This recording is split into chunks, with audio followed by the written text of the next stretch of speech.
నిజామాబాద్కి మన శ్వేతారెడ్డి గారు ఇక్కడ మహిళా సంఘం ఏర్పాటు చేసి మానవ హక్కుల పోరాట సంఘాన్ని పెట్టారు. దీనికి సహకారం అందించాలని ఇందులో చేరడం జరిగిందండి.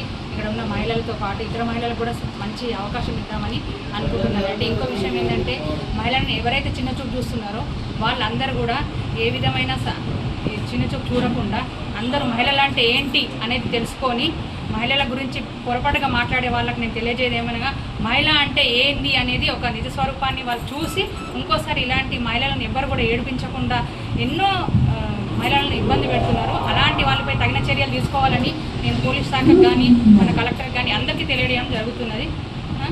ఇట్లు ఉమెన్స్ ప్రెసిడెంట్ను స్వాతిరెడ్డి ఆహ్వానంతో మరి ఇక్కడ ఫస్ట్ నుంచి హక్కులకని ఒక సంస్థ స్థాపించి దానికి కూడా మేము వెన్నంటి ఉండి ఆమె అడుగుజాల్లో ఉండి పూర్తి సహకారం విజయబేరిగా మారుస్తుందని నా సభాముఖంగా ప్రజలందరికీ తెలియజేస్తున్నాను.